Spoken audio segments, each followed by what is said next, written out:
کمرہ ہلکی زرد روشنی میں ڈوبا ہوا تھا۔ دیواروں پر پڑتی چھاؤں جیسے ہر سانس کے ساتھ سرک رہی ہو۔ میرال سرخ لہنگے میں ملبوس بستر کے ایک کونے پر سمٹی بیٹھی تھی۔ ہاتھوں کی مہندی ابھی تک تازہ تھی مگر انگلیوں کی کپکپاہٹ چھپائے نہیں چھپ رہی تھی۔ آنکھوں میں خواب ضرور تھے مگر وہ خواب کسی خوشی کے نہیں تھے۔ وہ بس اس امید کے تھے کہ شاید آج کی رات نفرت کی موٹی دیوار میں کوئی درار پڑ جائے۔ داجان کی دھمکی اس کے کانوں میں اب تک گونج رہی تھی، وہی دھمکی جس نے اسے اپنے سب سے بڑے دشمن کے نام کا صحرا باندھنے پر مجبور کیا تھا۔ وہ ابھی اپنے خیالوں میں گم تھی جب چند لمحے بعد دروازہ کھلنے کی آہٹ ہوئی۔ میرال کا دل ایک لمحے کو رک سا گیا تھا۔ ارحم اندر داخل ہوا، قد کاٹ متوازن، چہرہ بلا کا حسین، مگر آنکھوں میں سرد مہری چھپی تھی، وہ سرد مہری جو فاصلے بڑھاتی ہے۔ اس نے میرال کو دلہنوں کی طرح بیٹھے دیکھا تو ہونٹوں پر طنزیہ مسکراہٹ ابھر آئی تھی۔ وہ اس کو دیکھتے ہوئے کاٹدار لہجے میں بولا، کیا سوچ کر یہ لباس زیبتن کیا ہے اور کس سوچ کے تحت دلہنوں کی طرح بیٹھی ہو؟ دماغ ہے تمہارے پاس یا ختم ہو چکا ہے؟ تمہیں لگتا ہے آج کی رات میں تمہیں اس خوبصورت لباس میں دیکھ کر مائل ہو جاؤں گا؟ میرال کے لیے الفاظ کسی چابک سے کم نہیں تھے۔ وہ جو امید باندھ کر بیٹھی تھی کہ شاید آج کی رات سب غلط فہمیاں مٹ جائیں گی، ان دونوں کے درمیان ایک رشتے کا آغاز ہو جائے گا، تمام بری یادیں بھول کر وہ ایک نئی شروعات کریں گے۔ وہ امید پل بھر میں بکھر گئی تھی۔ اس نے حیران زخمی نگاہوں سے ارحم کو دیکھا تھا۔ وہ کچھ کہتی اس سے پہلے ہی وہ ایک بار پھر نفرت آمیز لہجے میں بولا، ایسے کیا گھوری ہو؟ اٹھو میرے بستر سے، جا کے صوفے پر سو جاؤ۔ ہمارے درمیان کوئی ایسا رشتہ قائم نہیں ہوگا جو میاں بیوی کا ہوتا ہے۔ تم صرف میری مجبوری ہو، داجی کی وجہ سے، سمجھ آئی؟ اور اب میرا دماغ خراب کرنے کی ضرورت نہیں ہے۔ چپ چاپ اٹھو اور یہاں سے چلی جاؤ۔ میرا دماغ پہلے بہت زیادہ خراب ہو چکا ہے۔ سب کو سمجھایا تھا مجھے اس رشتے میں نہ باندھے، پر کوئی میری سنتا کب ہے؟ میرال کے اندر جیسے کوئی بند ٹوٹ گیا تھا۔ وہ جھٹکے سے سیدھی ہوئی، آواز میں ضبط کی جگہ تلخی نے لے لی تھی۔ وہ اسے دیکھتے ہوئے بولی، بس بہت ہو چکا ہے، بہت سن لی میں نے تمہاری باتیں۔ میں نے سوچا تھا تم ذرا سمجھداری دکھاؤ گے، پرانی باتیں بھلا کر نئی زندگی کی طرف بڑھو گے، مگر تم تو گھٹیا ترین انسان نکلے۔ تمہارے دماغ میں لڑائی جھگڑے کے سوا کچھ نہیں ہے۔ انسان کو ہمیشہ مثبت سوچ رکھنی چاہیے، لیکن تم ایک ایسی سوچ کے مالک ہو جس کے دماغ میں سوائے الٹی سیدھی خرافات کے اور کچھ چل ہی نہیں سکتا۔ انسان تمہارے آگے اگر مر بھی جائے تب بھی تمہیں کوئی فرق نہیں پڑے گا، کیونکہ تمہارا دل انسان کا دل نہیں بلکہ پتھر کا دل ہے جو کبھی نہیں پگھل سکتا۔ وہ مزید بولی، میں تو کیا، کوئی بھی لڑکی تمہارے ساتھ رشتہ نبھانے کی ہمت نہیں کرے گی۔ اور سن لو، میں اس بستر سے نہیں ہٹوں گی۔ نکاح ہوا ہے، یہ کمرہ مجھے دیا گیا ہے تو میں اسی بستر پر سوؤں گی، چاہے کچھ بھی ہو جائے۔ میں پاگل نہیں ہوں جو اپنے آرام کو چھوڑ کر تمہارے کمرے کے اس سخت صوفے پر اپنی نیند حرام کروں۔ اگر تمہیں زیادہ ہی شوق ہے تم جا کر اس صوفے پر سو جاؤ، سمجھ آئی؟ میرا دماغ خراب کرنے کی تمہیں ضرورت نہیں ہے۔ وہ بھی میرال تھی، نہ پہلے اس کے سامنے کبھی جھکی تھی اور نہ آج جھکنے کا ارادہ رکھتی تھی۔ کمرے میں خاموشی گہری ہو گئی تھی۔ ارحم کی آنکھوں میں لمحہ بھر کے لیے حیرت چمکی، پھر وہی سختی واپس آ گئی تھی۔ وہ بھی اسے دیکھتے ہوئے اسی انداز میں بولا، تو یاد رکھو میں بھی کسی قیمت پر صوفے پر نہیں جانے والا۔ میں کوئی پاگل نہیں ہوں جو تمہارے آرام کا خیال کر کے اپنی رات کی نیند حرام کروں۔ میرال نے ہونٹ بھینچے، منہ بنایا جیسے کسی ضدی بچے نے فیصلہ کر لیا ہو۔ تو پھر ایک طرف لیٹ جاؤ، مجھے کوئی مسئلہ نہیں ہے۔ اگر تمہیں مسئلہ ہے تو جا سکتے ہو، سمجھ آئی؟ یہ کہہ کر وہ اٹھ کھڑی ہوئی، لہنگے کا گھیر سنبھالتے ہوئے ڈریسنگ روم کی طرف بڑھی تو پائل کی مدھم جھنکار کمرے کی خاموشی میں چپ گئی تھی۔ آئینے کے سامنے آ کر اس نے گہرا سانس لیا تھا۔ آنکھوں میں آنسو تھے مگر گرنے سے انکار کر رہے تھے۔ اس نے تو گہری گہری سانس لے کر خود کو متوازن رکھنے کی کوشش کی تھی مگر ہمت ٹوٹ رہی تھی۔ آج کی راحت ہر لڑکی کے لیے بہت معنی رکھتی ہے۔ وہ بھی ایک عام لڑکیوں جیسا ہی دل رکھتی تھی، لیکن اس دل کی اس کے جذبات کی بالکل قدر نہیں کی گئی تھی۔ جس وقت عمر صاحب نے یہ رشتہ اس کے سامنے رکھا تھا اس نے صاف انکار کر دیا تھا۔ اس نے اپنے دادا کو بتایا تھا، جس انسان سے آپ میری شادی کروانے کی بات کرے ہیں ہم دونوں کے درمیان میلوں فاصلے ہیں، ہمارے مزاج مختلف ہیں، بہتر ہے آپ میرے لیے کوئی اور منتخب کر لیں۔ مگر ان کی ضد کے آگے اسے ہارنا پڑا تھا۔ وہ خاموشی سے کپڑے تبدیل کرنے لگی تھی، اس بات سے انجان کہ محض یہی رات نہیں، اس کو کئی اور راتیں بھی اس درد کے ساتھ گزارنی ہیں۔ باہر ارحم کی بھاری سانسوں کی آواز آ رہی تھی۔ دو اجنبی ایک ہی کمرے میں، ایک ہی چھت تلے، مگر میلوں دور اس رات نے ان دونوں کے درمیان لکیر کھینچ دی تھی، ایسی لکیر جو الفاظوں سے بنی تھی، اور لفظ کبھی کبھی تلوار سے زیادہ گہرے زخم دیتے ہیں۔ کچھ دیر بعد وہ گھریلو کپڑے پہنے باہر آ گئی تھی، ایک نظر ارحم پر ڈالی تھی جو حد بندی قائم کیے ایک طرف لیٹ گیا تھا۔ وہ بھی تکیے سے دیوار کھینچے دوسری جانب لیٹ کر کروٹ موڑ چکی تھی۔ رات قطرہ قطرہ کر کے پگھلتی چلی گئی تھی اور دونوں کے دل ایک دوسرے سے مزید دور ہوتے جا رہے تھے۔ اگلی صبح کا سورج بنیاب و تاب سے روشن ہوا تھا۔ صبح کی روشنی دھیرے دھیرے کمرے میں سرک رہی تھی، کھڑکی کے پردے آدھے کھلے تھے اور سنہری دھوپ نرم نرم فرش پر پڑ رہی تھی۔ میرال نے نہا دھو کر تازگی سے بھرا ہوا لباس پہنا اور باہر آئی تھی۔ اس کے بال ابھی بھی نم تھے، خوشبو سے بھرے ہوئے۔ سامنے صوفے پر ارحم بیٹھا تھا، ہاتھ میں کچھ کاغذات لیے، آنکھوں میں خفیف پریشانی اور چہرے پر وہی سرد مہرے۔ مگر وہ اسے نظر انداز کرتے ہوئے ڈریسنگ ٹیبل کی طرف بڑھ گئی تھی، بالوں میں برش پھیرتے ہوئے۔ ابھی وہ میک اپ اٹھا کر اپنے چہرے پر لگاتی، اچانک ارحم کی آواز کمرے میں گونجی۔ بات سنو میری میرال، ادھر آؤ، مجھے تم سے بات کرنی ہے۔ لہجہ نہایت سخت تھا۔ میرال پلٹی، آنکھیں اس کی طرف مرکوز کر کے بولی، میرے کان کھلے ہوئے ہیں، تم بول سکتے ہو، میں سن رہی ہوں۔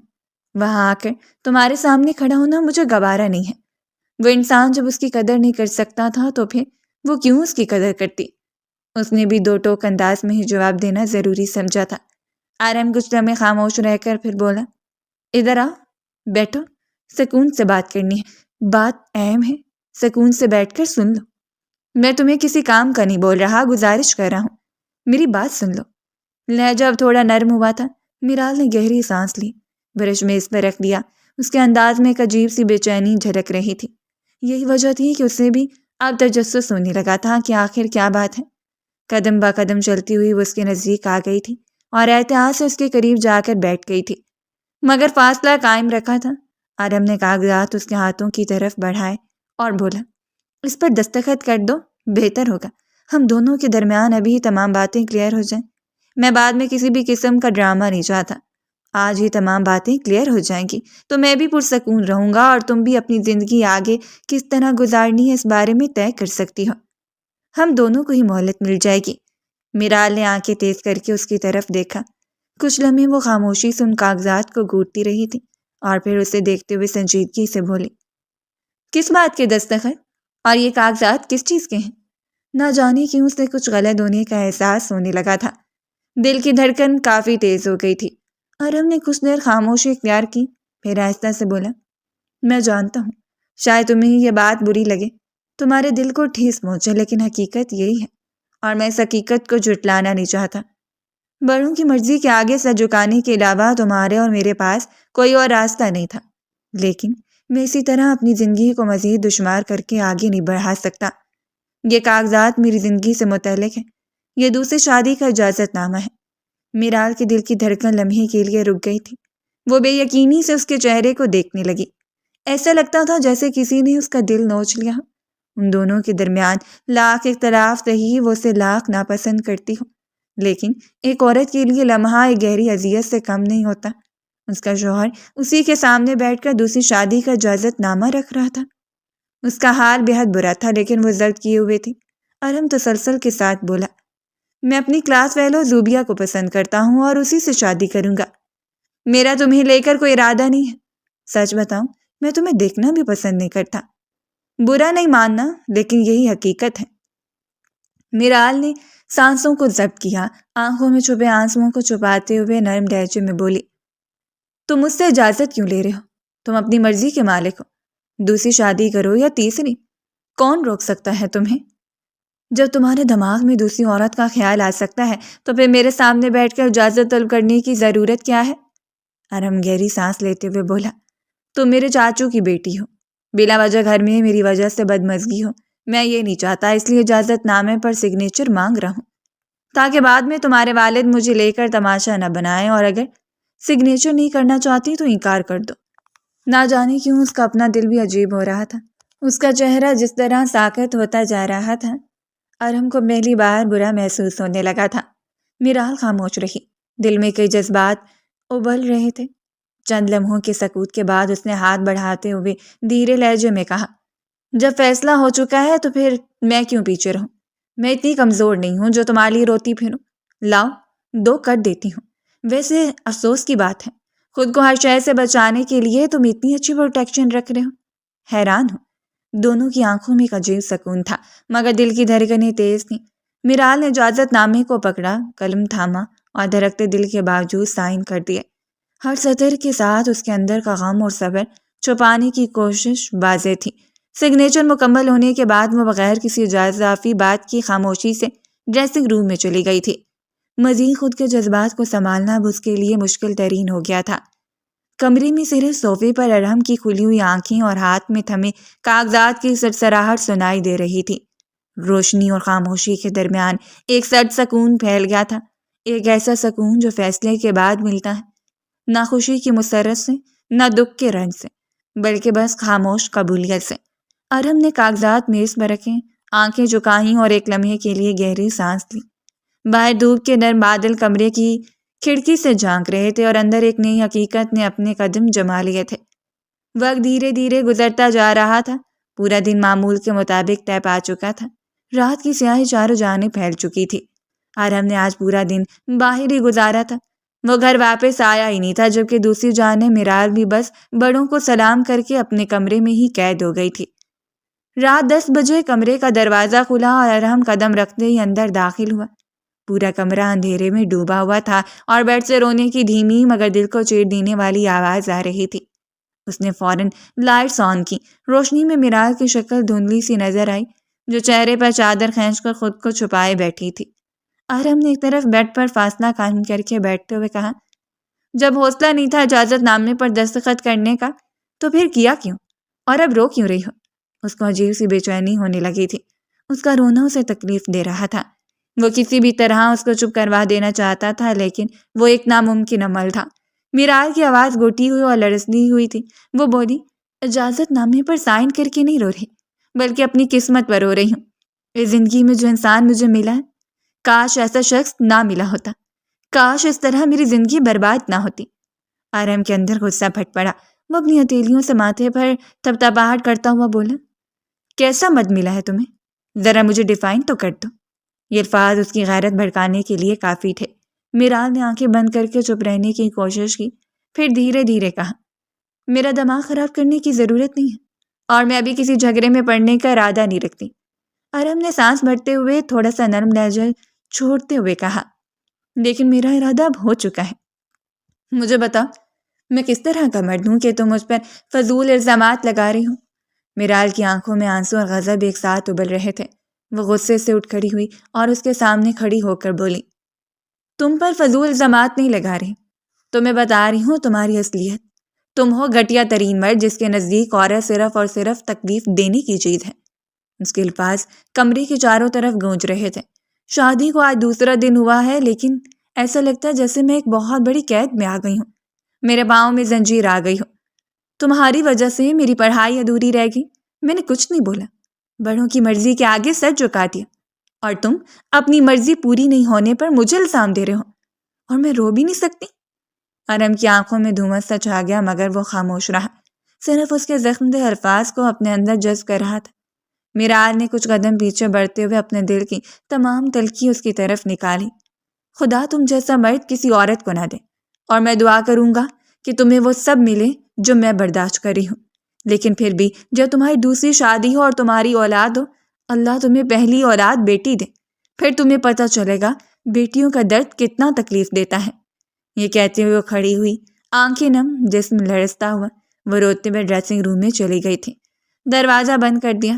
کمرہ اچانک خاموش ہو گیا تھا، لیکن ارحم کی آنکھیں اور کان اس کے ہر لفظ پر جمے ہوئے تھے۔ وہ وہاں بالکل سن ہو گیا تھا، ہر لفظ اس کے کانوں میں ہتھوڑے کی طرح بج رہا تھا۔ اللہ تمہیں بیٹی دے، اور پھر تمہیں پتہ چلے بیٹیوں کا درد کتنا تکلیف دیتا ہے۔ یہ الفاظ اس کے لیے بہت ظالم تھے۔ آرم کی سانسیں بھاری تھی، دل میں غصے، شرمندگی اور اندرونی درد کا ملا جلا احساس ابل رہا تھا۔ کمرے کی روشنی میں وہ کاغذات اور صوفے کے کنارے کو دیکھ رہا تھا، لیکن اس کے دماغ میں صرف وہ آخری الفاظ گونج رہے تھے۔ ایک لمبی خاموشی کے بعد اس نے چپ چاپ اپنی آنکھیں بند کی، جیسے اندر کی تمام بھڑک اٹھتی آگ کو قابو میں رکھنے کی کوشش کر رہا ہو۔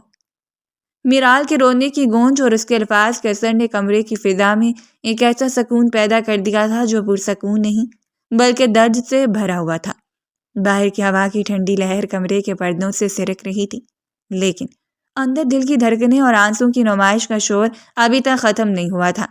ہر زاویے میں تنہائی، پچھتاوا اور چھپی ہوئی تلخی نمایاں تھی، جیسے کمرہ خود بھی اس رنجیدہ رات کا حصہ بن چکا ہو۔ وقت دھیرے دھیرے گزرتا جا رہا تھا۔ 2 دن خاموشی اور دباؤ کے ساتھ گزر گئے تھے۔ حویلی کی لاؤنج میں میرال عمر صاحب کے ساتھ بیٹھی چائے پی رہی تھی، چند معمولی باتیں کر رہی تھی تاکہ دل کو کوئی سکون ملے، مگر دل کی دھڑکنیں اب بھی بے چین تھی۔ چند لمحے بعد اچانک مین دروازے کی جانب ہلچل محسوس ہوئی۔ دونوں نے ایک ساتھ دروازے کی طرف دیکھا۔ دروازے کے باہر ظہیر صاحب ایک کم عمر لڑکی کے ساتھ کھڑے تھے۔ عمر صاحب کی آنکھوں میں حیرت اور جھنجھلاہٹ کے آثار تھے۔ انہوں نے تیز لہجے میں پوچھا، یہ تمہارا باپ کس لڑکی کے ساتھ کھڑا ہے؟ میرال نے سر نفی میں ہلایا، مگر نظریں دروازے پر جم گئی تھیں۔ ظہیر صاحب جس کے ساتھ وہ انجان مگر حسین لڑکی کھڑی تھی، ہونٹوں پر ہلکی مسکراہٹ لیے اندر داخل ہوئے۔ عمر صاحب نے آنکھیں بڑی کر کے کہا، یہ کس کے ساتھ آئے ہو تم؟ اور تم 1 ہفتے کے ٹور پر گئے تھے، پورے 15 دن لگا کر واپس آ رہے ہو۔ بیٹی کا خیال بھی نہیں آیا تمہیں؟ اس کے نکاح میں شامل ہونا بھی ضروری نہیں سمجھا تم نے؟ اتنا بھی کون سا ضروری کام تمہیں آ گیا تھا؟ ظہیر صاحب نے پرسکون انداز میں جواب دیا، سب کا خیال تھا مجھے بابا، لیکن ایک ضروری کام میں پھنس گیا تھا اور پورے ایونٹ کے درمیان میں ویڈیو کال پر تھا، اور کیسے اپنی ذمہ داری پوری کرتا۔ خیر ان باتوں کو چھوڑیں۔ وہ ہلکی مسکراہٹ لیے اپنے ساتھ کھڑی لڑکی کی طرف اشارہ کیے بولے، دراصل بابا میں نے دوسری شادی کر لی ہے۔ یہ میری بیوی کلثوم ہے۔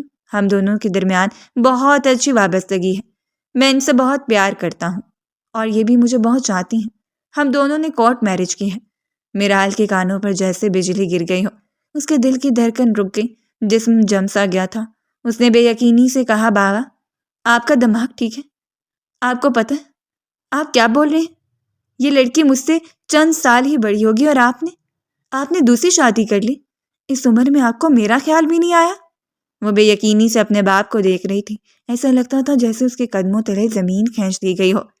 ظہیر صاحب نے ہنس کر کہا، ہاں تو کیا ہوا، میں مرد ہوں، کسی بھی وقت شادی کر سکتا ہوں، اس میں غلط کیا ہے؟ اور تم اتنا ڈرامہ کیوں کر رہی ہو؟ خیر سے تم اپنے گھر کی ہو گئی ہو اور مردوں کی 4 کی اجازت ہوتی ہے۔ میں نے کون سا تمہاری ماں کی زندگی میں دوسری شادی کی ہے؟ اس دنیا سے رخصت ہوئے پورے 4 سال بیت گئے ہیں۔ پورے 4 سال بعد میں نے اپنی زندگی میں کسی کو شامل کیا ہے۔ کیا میں اپنی زندگی بھرپور طریقے سے جی نہیں سکتا؟ کیا مجھے اتنا بھی حق نہیں ہے؟ میرال کی آنکھوں میں غصہ اور درد کی مکسچر تھی۔ وہ تڑپ کر بولی، بابا ڈرامے کی بات نہیں ہے، آپ ایسا کیسے کر سکتے ہیں؟ آپ نے امی کی جگہ ایک نوجوان لڑکی کو دے دی۔ بے شک آپ دوسری، تیسری، چوتھی شادی کر سکتے ہیں، لیکن کم سے کم اپنی اور اس لڑکی کی عمر کا خیال کریں۔ آپ ایسا کیسے کر سکتے ہیں؟ مجھے یقین نہیں آ رہا۔ ظہیر صاحب نے بے باکی سے کہا، تو کیا پھر کسی بوڑھی کو دیتا تمہاری ماں کی جگہ؟ کیا ہو گیا میرال تمہیں؟ تم ایک پڑھی لکھی لڑکی ہو، اس کے باوجود ایسی سوچ کی مالک ہو۔ میں حیران ہو رہا ہوں۔ مجھے لگا تھا اس گھر میں میری دوسری شادی کو سب سے پہلے سپورٹ تم ہی کرو گی، لیکن تم تو ایک ٹپیکل لڑکی نکلی۔ اور بچے، تمہاری شادی ہو چکی ہے، تم اپنی مرضی کی مالک ہو۔ دیکھو میں نے تمہاری زندگی میں شادی نہیں کی، تمہیں رخصت کرنے کے بعد شادی کی۔ میری قربانی بھی تو دیکھو۔ لیکن نہیں، بس تمہیں بلا وجہ کا ڈرامہ رچا کر مجھے الزام دے کر خود کو اچھا ثابت کرنا ہے۔ میرال بالکل خاموش ہو گئی تھی۔ وہ حیرت کے سمندر میں غوطہ زن تھی۔ اسے یقین ہی نہیں آ رہا تھا اس کا باپ کیا کر چکا ہے۔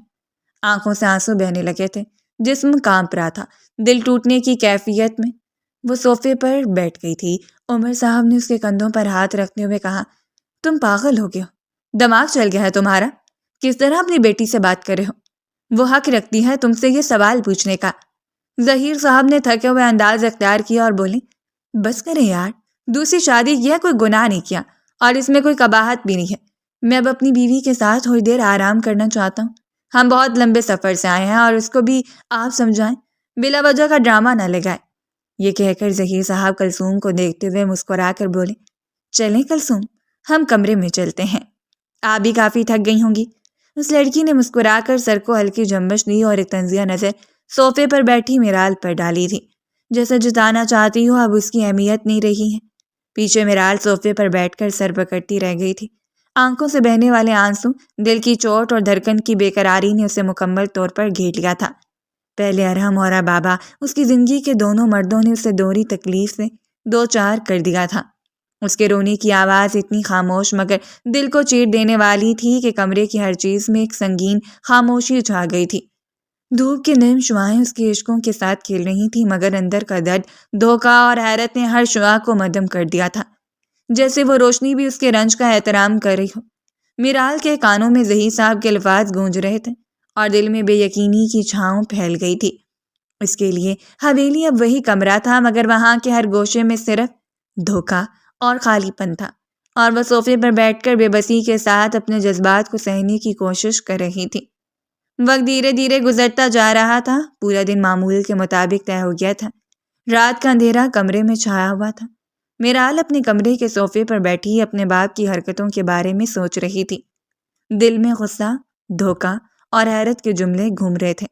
وہ سر جھکائے بیٹھی تھی، آنکھوں میں بے یقینی کے آثار موجود تھے۔ چند لمحے بعد اچانک کمرے کا دروازہ کھلا اور ارحم اندر داخل ہوا۔ میرال ایک نظر اسے دیکھ کر واش روم کی طرف جانے کے ارادے سے کھڑی ہوئی تھی۔ ارحم نے آہستہ سے کہا، یہ گھر میں کیا باتیں چل رہی ہیں؟ تمہارے بابا نے دوسری شادی کر لی ہے؟ وہ بھی اپنی سے کئی سال چھوٹی لڑکی سے کر لی، کم سے کم تم سے کچھ ہی سال بڑی ہوگی۔ میں نے ابھی دیکھا، کافی خوبصورت ہے۔ چاچو کو مل کہاں سے گئی تمہاری دوسری ماں؟ میرال تیز لہجے میں بولی، اپنے کام سے کام رکھو، ہماری زندگی میں دخل دینے کی ضرورت نہیں ہے۔ ارحم آئے بروج کائے بولا، میں کہاں دخل دے رہا ہوں، میں تو اصلیت بتا رہا ہوں۔ دیکھ لو، تمہارے باپ نے بھی دوسری شادی کر لی، اب میں بھی کر لوں گا تو کوئی حرج نہیں ہوگا۔ میرال کے ہونٹ کانپنے لگے، وہ غصے سے بولی، تو روکا کس نے ہے؟ آپ کر لیں جا کر، میری بلا سے کل نہیں آج ہی کر لیں، مجھے کوئی فرق نہیں پڑ رہا۔ یہ کہہ کر وہ جانے لگی، مگر ارحم نے بے اختیار اس کی کلائی تھام لی۔ وہ اسے گھورتے ہوئے بولا، تمہیں کیوں اتنا برا لگ رہا ہے؟ تمہارے بابا نے دوسری شادی کی ہے، کوئی گناہ نہیں کیا۔ میرال نے سخت لہجے میں جواب دیا، خدا کے لیے میں تمہارے آگے ہاتھ جوڑی ہوں، یہ باتیں مجھ سے مت کرو، میرا دماغ پہلے ہی خراب ہے اور ہو جائے گا، اپنے کام سے کام رکھو۔ ارحم نے ایک قدم آگے بڑھا کر کہا، میں نہیں رکھ رہا اپنے کام سے کام، اب بتاؤ کیا کر لو گی؟ میں تو تمہیں ٹیس کر رہا ہوں۔ وہ کچھ کہنے ہی والی تھی کہ اسی پل کمرے کے دروازے پر ہلکی سی دستک ہوئی۔ دونوں نے فوراً اس طرف نظر ڈالی۔ ملازمہ اندر داخل ہوئی، سر جھکا کر بولی، ارحم صاحب، آپ کو اور بی بی صاحبہ کو عمر صاحب نے اپنے کمرے میں بلایا ہے، خاندانی میٹنگ بٹھائی گئی ہے، آپ جائیں۔ ارحم نے سر ہلاتے ہوئے کہا، اچھا ٹھیک ہے، تم جاؤ، ہم آ رہے ہیں۔ ملازمہ کمرے سے نکل گئی تو ارحم دوبارہ میرال کی طرف مرا اور آنکھوں میں شرارت کے آثار وہ مسکراتے ہوئے بولا، لگتا ہے تمہارے بابا کی کلاس لگائی جائے گی، چلو بڑا مزہ آئے گا، سنتے ہیں۔ شکر ہے میری بورنگ لائف سے سب کی نظر ہٹ کر تمہارے بابا کی طرف نظر جائے گی، مجھے اندازہ نہیں تھا تمہارے بابا اس عمر میں یہ گل کھلائیں گے۔ وہ جان بوجھ کر اس کو چڑھا رہا تھا، 2 دن سے وہ بالکل خاموش تھی اور یہ خاموشی اس سے گل رہی تھی۔ میرال غصے سے پاؤں پٹکتے ہوئے بولی، تمہیں مزہ آئے گا لیکن مجھے نہیں، تم نہیں سمجھ سکتے میرے جذبات کو کبھی بھی۔ یہ کہہ کر وہ باہر کی طرف بڑھ گئی تھی، قدم تھوڑے سست مگر غصے سے بھرے ہوئے تھے۔ ارحم نے اس کے پیچھے دیکھ کر ہنستے ہوئے کہا، چلو انتظار کر رہا ہوں، دیکھتے ہیں کلاس کس نے لگائی ہے۔ کمرے میں روشنی ہلکی سی جلملا رہی تھی، پردوں سے نرم ہوا آ رہی تھی۔ میرال کے چہرے پر غصہ اور مایوسی کی چھاؤں تھی اور ارحم کے چہرے پر مسکراہٹ اور چالاکی کے آثار۔ کمرے میں خاص کشمکش کا ماحول تھا، خاموشی اور ہلکی آوازوں کے بیچ دونوں کے درمیان لفظوں کی لڑائی اور جذبات کی حرارت محسوس ہو رہی تھی۔ دوسری جانب کمرے میں روشنی نرم لیکن پوری طرح پھیل رہی تھی۔ صوفے اور کرسیوں کے درمیان ایک ترتیب شدہ کچہری سجی ہوئی تھی۔ ایک طرف ظہیر صاحب اپنی نئی نویلی بیوی کے ساتھ بیٹھے تھے، دوسرے صوفے پر صدیق صاحب اور عائشہ بیگم موجود تھے۔ ارحم کے ماں باپ دونوں کی نظریں نئے آنے والوں پر مرکوز تھیں۔ ارحم اور میرال اندر داخل ہوئے اور دونوں کی موجودگی نے کمرے کا ماحول ایک لمحے کے لیے تھما سا دیا تھا۔ سامنے صوفے پر بیٹھے عمر صاحب نے دونوں کو دیکھتے ہوئے کہا، تم دونوں کو میں نے 10 منٹ پہلے بلایا تھا اور اب آ رہے ہو؟ میرال نے سر جھکاتے ہوئے جواب دیا، داجی معافی چاہتی ہوں، تھوڑا سا لیٹ ہو گئی۔ وہ ایک طرف کھڑی ہو گئی، آنکھوں میں ہلکی شرمندگی اور بے یقینی تھی۔ عمر صاحب نے ظہیر صاحب کی طرف دیکھتے ہوئے سخت لہجے میں کہا، اب تم مجھے بتاؤ یہ کیا تماشا ہے؟ اگر تمہیں دوسری شادی کرنے کا اتنا شوق تھا تو مجھے بتا سکتے تھے، میں تمہاری عمر کے لحاظ سے لڑکی تلاش کر کے تمہاری شادی کروا دیتا، لیکن تم نے یہ کیا نیا چاند چڑھا ہے؟ اپنی بیٹی سے کچھ سال بڑی لڑکی سے شادی کر لی۔ ظہیر صاحب نے پرسکون لہجے میں کہا، تو بابا اس میں غلط کیا ہے؟ آپ پورے خاندان کو جمع کر کے کیا ثابت کرنا چاہتے ہیں؟ عمر صاحب کے چہرے پر سختی اور حیرت دونوں نمایاں تھے۔ وہ مزید بولے، اب شادی ہو چکی ہے، کیا میں اب اسے طلاق دوں؟ آپ کو یہ سب مذاق لگتا ہے؟ بیوی ہے یہ میری، نکاح ہوا ہے ہمارا۔ عمر صاحب سر جھکاتے ہوئے بولے، لا حول، پڑھو، میں کبھی نہیں کہوں گا کہ تم طلاق دو۔ طلاق گناہ ہے، اللہ کے نزدیک سب سے ناپسندیدہ عمل ہے۔ میں کیوں کہوں کہ تم اس لڑکی کو طلاق دو؟ میرال اور ارم نے ایک دوسرے کو دیکھا، دونوں دل ہی دل میں جانتے تھے کہ ان کے لیے بھی طلاق کا فیصلہ ایک سوچ کا حصہ تھا، مگر اب عمر صاحب کی باتوں نے ہر منصوبہ شرمندگی میں بدل دیا تھا۔ عمر صاحب نے مزید کہا، تمہاری عمر نانا بننے کی ہے، دادا بننے کی ہے، اور تم عشق معشوقی کے چکر میں پڑ گئے، اتنا دماغ خراب ہو گیا ہے تمہارا۔ میرال دل ہی دل میں کلس گئی، جب تعلق ہی نہیں بنا تو نانا دادا کیسے بنیں گے؟ عمر صاحب کچھ اور کہنے ہی والے تھے کہ کلثوم آہستہ مگر پورے اعتماد لہجے میں بولی، دیکھیں انکل، میں جانتی ہوں آپ کے نزدیک یہ سب مذاق ہوگا، لیکن اب ہماری شادی ہو چکی ہے، آپ سب کے درمیان بٹھا کر مجھے اور میرے شوہر کو اس طرح ذلیل نہیں کر سکتے، یہ غلط ہے، معاشرتی طور پر بھی اور قانونی طور پر بھی۔ بہتر ہوگا آپ سب حدود میں رہیں اور پلیز ہمیں سکون سے جینے دیں، ہم دونوں ایک دوسرے کے ساتھ خوش ہیں، ہے نا ظہیر؟ ظہیر صاحب نے سر ہلایا اور اس کا ہاتھ تھام کر کہا، بالکل ٹھیک کہا تم نے، ہم دونوں ایک دوسرے کے ساتھ خوش ہیں، ہمیں کسی تیسرے کی ایڈوائز یا اس کا اپروول نہیں چاہیے۔ میں اپنی بیٹی کی شادی کر چکا ہوں، اپنی ذمہ داری سے دستبردار ہو چکا ہوں، تو اب میری مرضی میں کچھ بھی کروں، آپ لوگ مجھے ٹونٹ نہیں کریں گے۔ یہ کہتے ہوئے وہ کھڑے ہوئے باضابطہ انداز میں کمرے سے باہر کی طرف بڑھ گئے تھے۔ میرال بھی آنکھوں میں آنسو لیے خاموشی کے ساتھ کمرے سے باہر نکل گئی تھی۔ ہر قدم کے ساتھ اس کے دل کی دھڑکنیں تیز ہو رہی تھیں، لیکن زبان پر کچھ نہیں آیا۔ کمرے میں چھائی خاموشی میں صرف عمر صاحب اور ظہیر صاحب کی دور کی باتوں کی گونج باقی تھی، اور ایک لمحے کے لیے ہر شخص اپنے اپنے خیالات میں کھو گیا تھا۔ ان کے جانے کے بعد صدیق صاحب نے اپنے باپ کے ہاتھ کو دبا کر حوصلہ دیا تھا، جبکہ وہ سرنفی میں ہلا کر رہ گئے تھے۔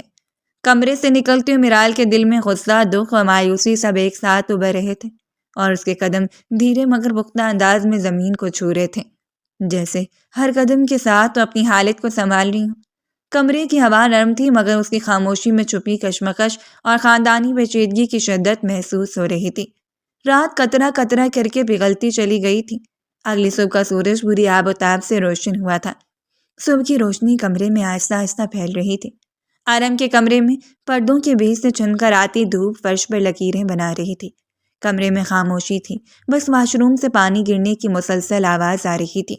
چند لمحے بعد کمرے کا دروازہ اچانک کھلا اور کلثوم بغیر اجازت اندر داخل ہو گئی۔ اس کے قدموں میں اعتماد تھا، جیسے وہ اس جگہ کے لیے اجنبی نہ ہو۔ آنکھوں میں شیطانیت چمک رہی تھی، اوپر خرافاتی مسکراہٹ تھی۔ لباس کافی چست تھا جو اس کے جسم پر نمایاں ہو رہا تھا۔ وہ آہستہ آہستہ چلتی ہوئی ڈریسنگ ٹیبل کے پاس رکی، سامنے رکھے مینز پرفیومز کو اٹھایا، ڈھکن کھولا اور گہرا سانس لیتے ہوئے خوشبو کو محسوس کیا۔ اس کے ہونٹوں پر ہلکی سی مسکراہٹ پھیل گئی تھی۔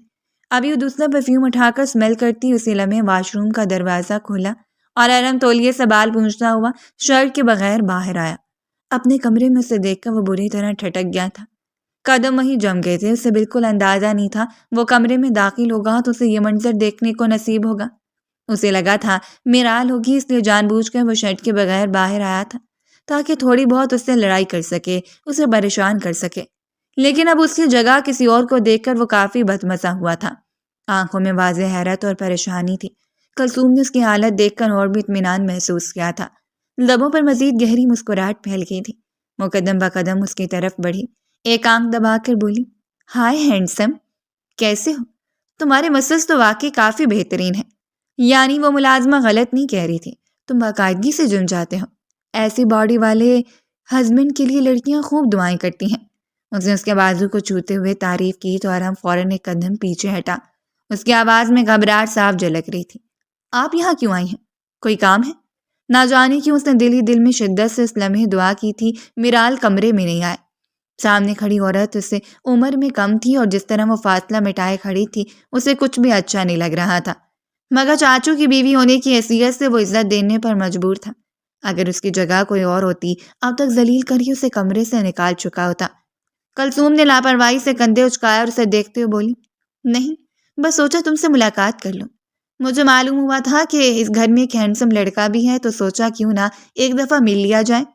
کل تمہیں دیکھا تھا، اپنی بیوی کے ساتھ کھڑے تھے مگر زیادہ دھیان نہیں دے پائی کیونکہ سب الٹی باتیں کر رہے تھے، اور پھر میرے شوہر مجھے کمرے سے لے گئے۔ تم سے ملاقات کا موقع ہی نہیں ملا، سوچا فرصت سے کمرے میں ہی مل لوں۔ ارحم نے کوئی جواب نہیں دیا۔ وہ سیدھا الماری کی طرف بڑھا اور تیزی سے اپنی شرٹ نکالنے لگا۔ اسے نہ جانے کیوں گھبراہٹ ہونے لگی تھی۔ پہلی بار اسے محسوس ہوا تھا کچھ غلط ہونے والا ہے۔ وہ جلدی جلدی اپنی شرٹ نکال رہا تھا جیسے اس لمحے کو جلدی ختم کرنا چاہتا ہو، مگر کلثوم ایک بار پھر اس کے قریب آ گئی۔ اس نے ہنستے ہوئے اس کے بازو پر ہاتھ رکھا۔ تم روز جم جاتے ہو، باڈی میں تھک نہیں ہوتی؟ اتنے ہینڈسم ہو اور مسلس تو واقعی زبردست ہیں، تو پھر روز روز جانے کی کیا ضرورت ہے؟ بلا وجہ خود کو تھکاتے ہو، ہفتے میں 3 دن چلا جایا کرو۔ وہ مزید کچھ کہتی اسی پل کمرے کا دروازہ دوبارہ کھلا اور میرال اندر داخل ہوئی۔ سامنے کا منظر دیکھتی وہ ٹھٹک گئی تھی۔ ارحم اور کلثوم کو اس قدر قریب کھڑا دیکھ کر اس کی آنکھوں میں حیرت اور صدمہ ایک ساتھ ابھر آیا تھا۔ ارحم کے ہاتھ بھی لمحہ بھر کو رک گئے تھے، جیسے الفاظ اور حرکت دونوں ساتھ چھوڑ گئے ہوں۔ کلثوم نے میرال کو دیکھتی مسکرا کر ماحول کو اور الجھا دیا تھا۔ وہ ہنستے ہوئے آگے بڑھی جیسے سب کچھ معمول کی بات ہو۔ کیسی ہومنن؟ سوچا اپنی داماد سے ملاقات کر لوں۔ پھر میرال کی طرف دیکھ کر معنی خیز انداز میں بولی، تمہارا ہسبینڈ بہت ہینڈسم ہے، ذرا سنبھال کر رکھنا کہیں کوئی چرا نہ لے۔ ایسے مردوں کو چھپا کر رکھا جائے تبھی وہ باحفاظت رہتے ہیں، ورنہ خوبصورت لڑکیاں کب انہیں اپنی اداؤں کے جال میں پھنسا لیں کچھ پتہ نہیں چلتا۔ یہ کہہ کر اس نے کہکا لگایا تھا اور کمرے سے نکل گئی تھی جیسے اس نے جان بوجھ کر کوئی زخم چھوڑا۔ کمرے میں خاموشی چھا گئی۔ میرال کی نظریں ارحم پر جمی تھی جن میں سوال بھی تھے اور شک بھی۔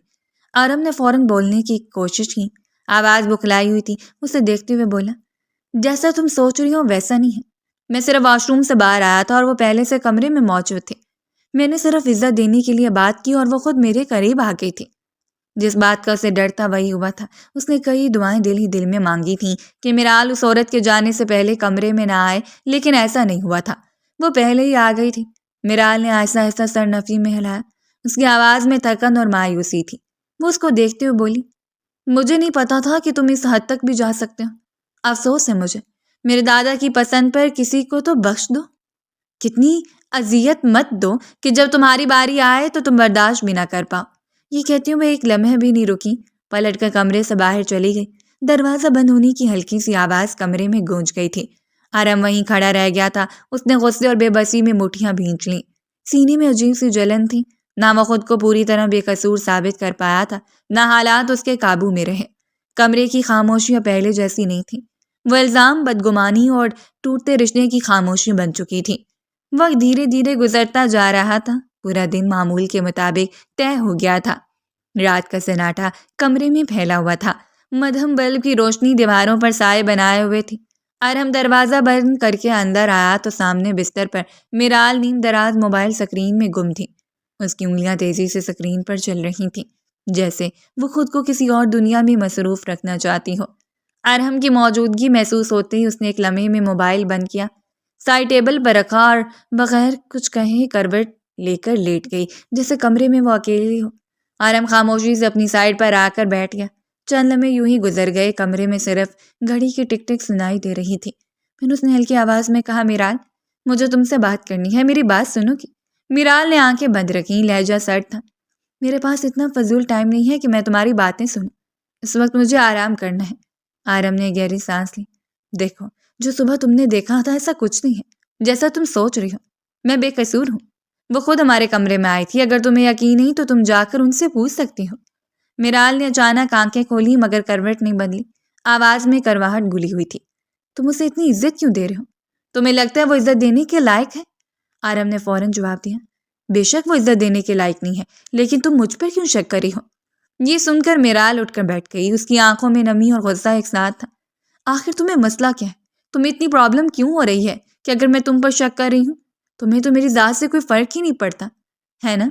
دوسری شادی کرنے والے ہو، اجازت نامے پر دستخط بھی لے چکے ہو اور کچھ عرصے بعد مجھ سے طلاق بھی لے لو گے، تو اگر میں شک کر رہی ہوں تو تمہیں کیا پرابلم ہے؟ آرم کے چہرے پر ایک لمحے کو سختہ سا چھا گیا تھا۔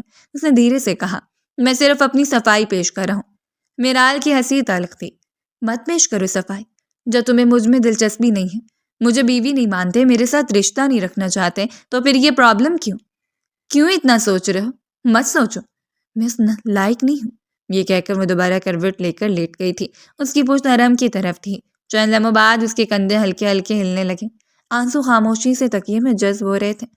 دل کے اندر کوئی چیز ٹوٹ کر بکھر رہی تھی، مگر وہ آواز نہیں بننا چاہتی تھی۔ آرم وہیں بیٹھا رہا، اس کی نظریں میرال کی پشت پر جمی تھی۔ اسے اندازہ تھا کہ اس کے الفاظ اس کے لیے کتنے تکلیف دہ تھے۔ وہ کچھ کہنا چاہتا تھا مگر الفاظ گلے میں اٹک گئے۔ نہ وہ اپنی بے گناہی ثابت کر پا رہا تھا، نہ اس کی خاموشی اس درد کو کم کر رہی تھی جو اس نے خود پیدا کیا تھا۔ کمرے میں خاموشی گہری ہوتی چلی گئی۔ باہر کہیں دور کتے کی بھونکنے کی آواز آئی، پھر سب کچھ پھر سے ساکت ہو گیا۔ میرال کے آنسو بہتے رہے اور آرم خاموشی سے دیکھتا رہا۔ نہ جانے کیوں آج اسے واقعی برا لگ رہا تھا۔ اس کی باتیں، اس کا لہجہ، اس کی بے نیازی، سب کچھ اب اسے خود چبھنے لگا تھا، مگر وہ برداشت کر گیا تھا۔ شاید اس لیے کہ اس کے پاس اور کوئی راستہ نہیں تھا، یا شاید اس لیے کہ اس رات سچ بولنے کی ہمت بھی اسے میسر نہیں تھی۔ وقت اور تیزی سے گزرتا جا رہا تھا۔ ایک ہفتہ گزر چکا تھا، مگر میرال کے دل پر جمی اداسی کی تہ ویسی ہی تھی۔ اس صبح وہ کچن میں کھڑی اپنے لیے سادہ سا ناشتہ تیار کر رہی تھی۔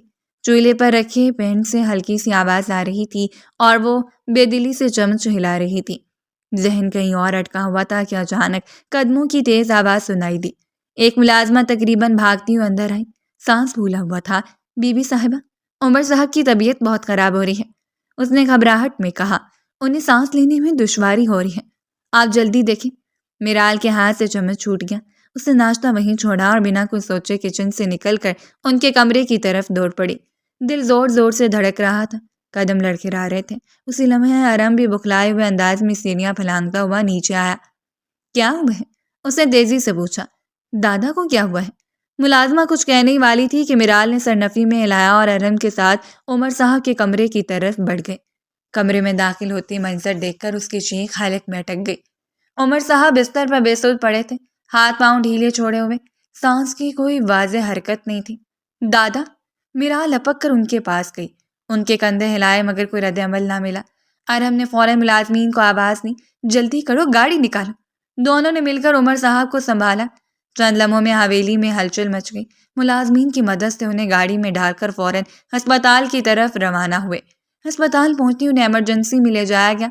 دروازہ بند ہوتی میرال اور ارہم کوریڈور میں بے چین کھڑے رہ گئے تھے۔ سفید دیواریں، تیز لائٹس اور مشینوں کی آوازیں ماحول کو اور بھاری بنا رہی تھیں۔ میرال کے ہاتھ کانپ رہے تھے، آنکھیں دروازے پر جمی تھیں۔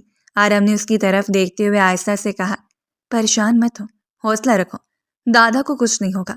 میرال نے بس سر ہلا دیا۔ الفاظ اس کے پاس نہیں تھے، دل میں ایک انجانا خوف پنجے گاڑے بیٹھا تھا۔ چند لمحوں بعد دروازہ کھلا اور ڈاکٹر باہر آئے، سفید کوٹ میں ملبوس، چہرہ سنجیدہ۔ دونوں نے دیکھتے ہی لپک کر آگے بڑھے۔ ڈاکٹر صاحب، ارہم کی آواز کانپ رہی تھی۔ ڈاکٹر نے آہستہ سے سر نفی میں ہلایا۔ ہمیں افسوس ہے، ان کا انتقال ہو گیا ہے۔ وہ گھر پر ہی اپنی سانسیں روک چکے تھے، انہیں میجر ہارٹ اٹیک آیا تھا۔ الفاظ جیسے فضا میں منجمد ہو گئے تھے۔ میرال اور ارہم دونوں پتھر کی طرح اپنی جگہ کھڑے رہ گئے تھے۔ میرال کے کانوں میں شور سا گونجنے لگا تھا، قدموں تلے زمین سرک گئی تھی۔ چند لمحوں بعد ارہم نے بے یقینی سے کہا، ایسے کیسے؟ وہ اپنی طبیعت خراب کیسے کر سکتے ہیں؟ رات تو بالکل ٹھیک تھے، مجھ سے باتیں کر رہے تھے، ایسے کیسے وہ مر سکتے ہیں؟ ڈاکٹر نے سنجیدگی سے جواب دیا، انہیں میجر ہارٹ اٹیک ہوئے، دل کے چاروں وال بند ہو گئے تھے۔ ہم نے پوری کوشش کی لیکن کچھ نہیں کر پائے۔ آپ لوگ حوصلہ رکھیں، کاغذی کارروائی مکمل کر کے آپ ڈیڈ باڈی لے جا سکتے ہیں۔ ڈاکٹر کے جاتے میرال کی ٹانگوں نے ساتھ چھوڑ دیا۔ وہ وہیں زمین پر بیٹھ گئی، پھر بے اختیار گر پڑی۔ اس کے منہ سے دل دہلا دینے والی سسکیاں نکلنے لگیں۔ داجی، مجھے چھوڑ کر کیوں چلے گئے؟ وہ پھوٹ پھوٹ کر رونے لگی تھی۔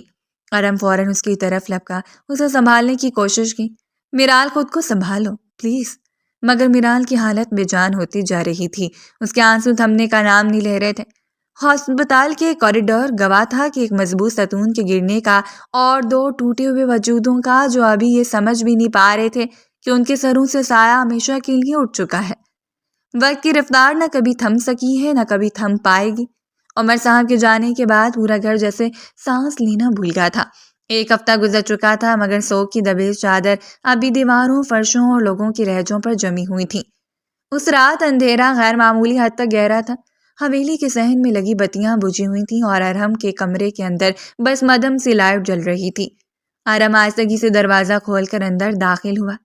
قدم رکھتے ہی اس کی نظر سامنے بیڈ پر بیٹھی میرال پر پڑی۔ وہ خاموشی سے اپنے کپڑے طے کر کے ایک بیگ میں رکھ رہی تھی۔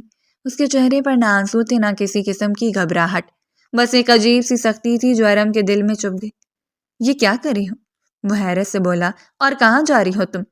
میرال نے سر بھی نہیں اٹھایا۔ اس نے ایک اور کپڑا فولڈ کیا اور سرد لہجے میں بولی، جا رہی ہوں یہاں سے اپنے کمرے میں واپس۔ ارہم ایک قدم آگے بڑھا۔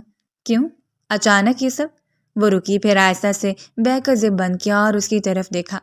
میں اور تم دادا کی وجہ سے ایک دوسرے کی زندگی میں شامل ہوئے تھے۔ اس کی آواز میں درد کم اور فیصلہ زیادہ تھا۔ اب وہ نہیں رہے تو اس بے نام رشتے کا بھی کوئی مقصد نہیں رہا۔ میں اپنی ساری زندگی بلا وجہ تمہارے ساتھ کر کر نہیں گزار سکتی۔ ارہم کے چہرے کے تاثرات بدل گئے۔ میرال مجھے بولنے دو، وہ فوراً بولی۔ میں تم سے طلاق لوں گی، اپنی پڑھائی مکمل کروں گی، پھر شادی کروں گی۔ مجھے اپنی زندگی سنوارنی ہے، میں اس طرح برباد نہیں ہونا چاہتی۔ یہ کہہ کر اس نے بیگ اٹھایا اور دروازے کی طرف بڑھی۔ اس کے قدم مضبوط تھے جیسے اس نے یہ فیصلہ کئی راتوں کی جاگ کے بعد کیا، مگر دروازے تک پہنچنے سے پہلے ہی ارہم نے آگے بڑھ کر اس کی کلائی تھام لی۔ میرال، اس کی آواز میں پہلی بار سختی تھی۔ وہ چونکی، پلٹ کر اس کی طرف دیکھا۔ میرا ہاتھ چھوڑ دو، ارہم نے اسے اپنے قریب کرتے ہوئے کہا۔ کیا میں نے تم سے کہا ہے کہ میں تمہیں طلاق دوں گا؟ کیا میں نے تمہیں اس دن کے بعد زوبیہ کا ذکر بھی کیا؟ مجھے باتیں نہیں سننی، وہ جھنجھلا کر بولی۔ مجھے چھوڑو، مجھے جانا ہے۔ اس نے ہاتھ چھڑانے کی کوشش کی مگر ارہم نے گرفت مضبوط رکھی، نہ سخت نہ ڈھیلی، بس فیصلہ کن۔ یہ ہاتھ میں نے چھوڑنے کے لیے نہیں تھاما۔ اس کی آواز دھیمی مگر گہری تھی۔ میں تم سے لمبی چوڑی بات نہیں کروں گا۔ میرال نے اس کی آنکھوں میں دیکھا۔ وہاں ضد نہیں تھی، غصہ بھی نہیں، بس ایک عجیب سا اصرار تھا۔ تو پھر کیا چاہتے ہو؟ اس کی آواز میں پہلی بار لرزش آئی۔ ارہم ایک قدم اور قریب آ گیا۔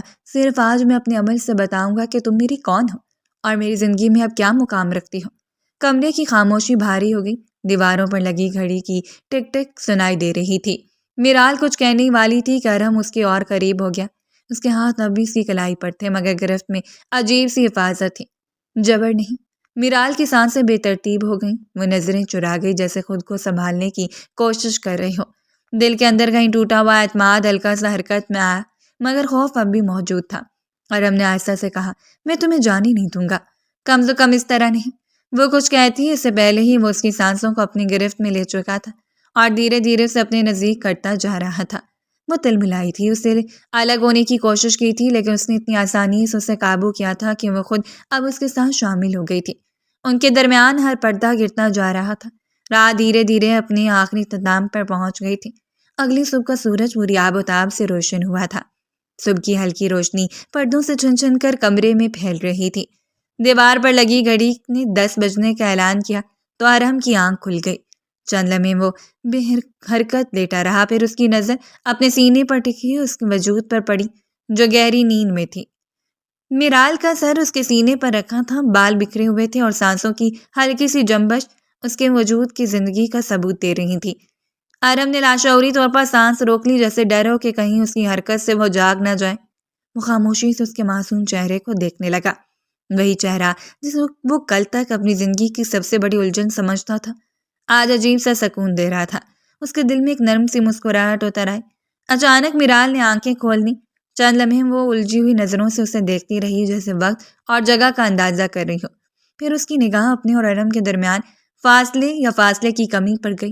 وہ فوراً سیدھی ہونا چاہے مگر ارہم نے ہلکی سی مسکراہٹ کے ساتھ کہا، شادی کے بعد کی سب سے خوبصورت صبح مبارک ہو۔ میرال کے چہرے پر حیرت، الجھن اور ناراضگی ایک ساتھ ابھر آئی تھی۔ وہ فوراً ان کے سینے سے الگ ہوئی اور بیٹھتے ہوئے بولی، یہ آپ نے کیا کیا ہے میرے ساتھ؟ ارہم خاموش رہا، بس اسے دیکھتا رہا۔ اگر آپ مجھے پسند نہیں کرتے، اس کی آواز میں لرزش تھی، مجھے بیوی نہیں مانتے، مجھے اپنی زندگی میں رکھنا نہیں چاہتے، تو پھر آپ میرے نزدیک کیوں آئے؟ ہم دونوں کے درمیان رشتہ قائم کیوں کیا؟ میں آپ سے یہ سوال پوچھنا چاہتی ہوں، مجھے جواب چاہیے۔ ارم نے گہری سانس لی۔ تم بہت بے وقوف ہو، اس نے نرمی سے کہا۔ میں سمجھا تھا تو میرے عمل سے سمجھ گئی ہوگی کہ تم میری زندگی میں اب کیا حیثیت رکھتی ہو، لیکن تم اب بھی وہیں کھڑی ہو جہاں پہلے تھی۔ میرال نے سر نفی میں ہلایا۔ مجھے جواب چاہیے ارم، میں آپ کی بات نہیں سمجھ پا رہی، آپ کرنا کیا چاہتے ہیں؟ وہ چند لمحے خاموش رہا۔ کمرے میں بس صبح کی خاموشی تھی اور باہر کہیں دور پرندوں کی آواز۔ پھر اس نے اس کی آنکھوں میں دیکھتے ہوئے کہا، بیوی ہو تم میری، میں تم سے محبت کرنے لگا ہوں۔ میلال کی پلکیں لرز گئیں۔ کب اور کیسے یہ سب ہوا؟ میں خود نہیں جانتا۔ وہ بولتا کیا، مگر جس دن تم اجازت نامے پر دستخط کر کے گئی تھی اس دن سے میرا دل بدل گیا تھا۔ وہ رک کر بولا، جیسے الفاظ چن رہا ہوں۔ میں نے زوبیہ سے کوئی رابطہ نہیں رکھا، حالانکہ اس نے مجھے میسج کیے، بات کرنے کی کوشش کی، لیکن میں نے جواب نہیں دیا۔ میرا دل کہتا تھا کہ اگر میں نے اس سے بات کی تو یہ تمہارے ساتھ بے وفائی ہوگی، اس رشتے کی پاکیزگی کے ساتھ بے وفائی ہوگی، اور میں ایسا نہیں کرنا چاہتا تھا۔ میرال کی آنکھوں میں نمی اتر آئی، مگر وہ خاموش رہی۔ میں تم سے بہت پیار کرنے لگا ہوں۔ اس کی آواز مزید گہری ہو گئی، اور جب سے داجی گئے ہیں یہ احساس اور بھی بڑھ گیا ہے۔ انتقال سے ایک رات پہلے انہوں نے مجھ سے کہا تھا کہ وہ تم سے بہت پیار کرتے ہیں، اور اگر کبھی میں نے تمہیں تکلیف دی تو انہیں تکلیف ہوگی۔ اس نے نظریں جھکا لی۔ میں نہیں چاہتا کہ میرے گزرے ہوئے دادا کو میری کسی حرکت کی وجہ سے تکلیف ہو۔ وہ اس کے قریب آیا، آواز دھیمی ہو گئی۔ مجھے معاف کر دو میرال۔ اس نے آہستہ سے اس کے سینے پر دوبارہ سر رکھ دیا۔ اس کی آنکھیں بند ہو گئیں۔ دل میں جو خوف، شک اور بے یقینی تھی وہ دھیرے دھیرے پگھلنے لگی۔ ایک عجیب سا سکون اس کے وجود میں اتر گیا، ایسا سکون جس نے مدتوں سے نصیب نہیں ہوا تھا۔ کمرے میں صبح پوری طرح پھیل چکی تھی، اور اس خاموشی میں ایک نئے رشتے کی دھڑکن صاف سنائی دے رہی تھی۔ کچھ گھنٹے بعد وہ ڈریسنگ ٹیبل کے سامنے کھڑی آئینے میں خود کو دیکھتے ہوئے آہستہ آہستہ بال برش کر رہی تھی۔ چہرے پر اب وہ بوجھ نہیں تھا جو پچھلے مہینوں سے اس کی آنکھوں میں ٹھہرا رہتا تھا۔ دل میں ایک ٹھہرا ہوا سکون تھا۔ اسی لمحے باہر سے اچانک شور کی آواز آئی، جیسے کسی نے چیخ کر بات کی ہو۔ اس کے ہاتھ رک گئے۔ اس نے فوراً مڑ کر صوفے پر بیٹھے ارحم کو دیکھا۔ دونوں کی نظریں ملی تھیں، اور بغیر کچھ کہے وہ ایک ساتھ کمرے سے باہر نکل آئے۔ حال میں قدم رکھتے منظر چونکا دینے والا تھا۔ ملازم ایک طرف سہمے کھڑے تھے، فضا میں تناؤ صاف محسوس ہو رہا تھا۔ درمیان میں ظہیر صاحب کلثوم کا ہاتھ سختی سے تھامے کھڑے تھے۔ ان کی آنکھوں میں غصہ، دکھ اور شرمندگی سب ایک ساتھ جمع تھے۔ تم کیا سمجھتی ہو خود کو؟ ظہیر صاحب کی آواز حال میں گونجی۔ میرے پیسے پر عیاشی کرو گی، مجھے دھوکہ دو گی، اور میں بے خبر رہوں گا؟ میرال فوراً آگے بڑھی۔ بابا، اس کی آواز میں گھبراہٹ تھی، یہ کیا ہو رہا ہے؟ آپ اس طرح تماشا کیوں لگا رہے ہیں؟ سب دیکھ رہے ہیں، ملازم بھی ہیں۔ اگر آپ دونوں کے درمیان کوئی مسئلہ ہے تو کمرے میں حل کریں۔ ظہیر صاحب نے سرخ آنکھوں سے اسے دیکھا۔ تمہیں پتہ ہے اس لڑکی نے تمہارے باپ کے ساتھ کیا کیا ہے؟ انہوں نے کلثوم کی طرف اشارہ کیا۔ میری نکاح میں ہوتے ہوئے میرے ہی دوست کے ساتھ راتیں گزار رہی تھی۔ اسے لگا مجھے کچھ پتہ نہیں چلے گا، مگر میں سب جانتا ہوں۔ کلثوم کے چہرے سے رنگ اتر گیا۔ یہ جھوٹ ہے، وہ گھبرائے ہوئے لہجے میں بولی۔ ایسا کچھ نہیں ہوا، آپ میری بات سنیں۔ خاموش۔ ظہیر صاحب کی آواز کانپ رہی تھی۔ اسی کی وجہ سے میں نے اپنی بیٹی پر غصہ کیا، اس کی بات نہیں سنی، اس کے نکاح میں شامل نہیں ہوا۔ میں نے اپنے باپ کے سامنے بھی آنکھیں بند رکھی، اور یہ عورت میری ہی پیٹھ میں خنجر گھونپ رہی تھی۔ اچانک ایک زوردار تھپڑ کی آواز گونجی۔ کلثوم لڑکھڑا کر ایک قدم پیچھے ہوئی۔ حال میں مکمل خاموشی چھا گئی۔ میں ظہیر احمد پورے ہوش و حواس میں تمہیں طلاق دیتا ہوں، طلاق دیتا ہوں، طلاق دیتا ہوں۔ ان کی آواز ٹوٹ رہی تھی۔ نکل جاؤ میرے گھر سے۔ انہوں نے اسے زور سے باہر کی طرف دھکیل دیا۔ کلثوم نے ایک آخری نظر سب پر ڈالی۔ نگاہ میں ضد، نفرت اور شکست سب کچھ تھا، اور تیز قدموں سے دروازے سے باہر چلی گئی۔ دروازہ بند ہوتے ہی ظہیر صاحب کے اندر جیسے سب کچھ ٹوٹ گیا۔ وہ وہیں کھڑے کھڑے پھوٹ پھوٹ کر رونے لگے، کندھے ہل رہے تھے، آنسو بہہ رہے تھے۔ میرال فوراً آگے بڑھی اور انہیں مضبوطی سے گلے لگا لیا تھا۔ بابا، اس کی آواز بھیگ گئی تھی، مجھے معاف کر دو بیٹا۔ ظہیر صاحب روتے ہوئے بولے، میں نے تمہارا خیال نہیں کیا، میں نے اپنے باپ کا بھی خیال نہیں کیا جو اب اس دنیا میں نہیں رہے۔ میں بہت شرمندہ ہوں۔ آرام بھی آگے آیا اور احترام سے انہیں گلے لگایا۔ کوئی بات نہیں چاچو، اس نے پرسکون مگر مضبوط لہجے میں کہا، غلطیاں انسان سے ہی ہوتی ہیں، اصل بات یہ ہے کہ آپ نے وقت پر سچ دیکھ لیا۔ میرال نے ان کے کندھے پر ہاتھ رکھا۔ ہم آپ کے ساتھ ہیں بابا۔ صدیق صاحب اور ان کی بیگم بھی نزدیک آ گئے تھے۔ ظہیر صاحب نے دونوں کو باری باری دیکھا، پھر مضبوطی سے اپنے سینے سے لگا لیا۔ اس لمحے ان کی آنکھوں میں ندامت کے ساتھ ساتھ ایک عہد بھی تھا کہ اب وہ اپنے رشتوں کو نظر انداز نہیں کریں گے۔ حال میں خاموشی تھی، مگر وہ خاموشی خالی نہیں تھی، اس میں سکون تھا۔ سچ کا بوجھ ہلکا ہو چکا تھا اور ایک بکھرا ہوا گھر دوبارہ جڑنے لگا تھا۔ یہ اختتام نہیں تھا، بلکہ ایک سبق آموز آغاز تھا، جہاں غلطی مان لینا ہی سب سے بڑی جیت بن گیا تھا۔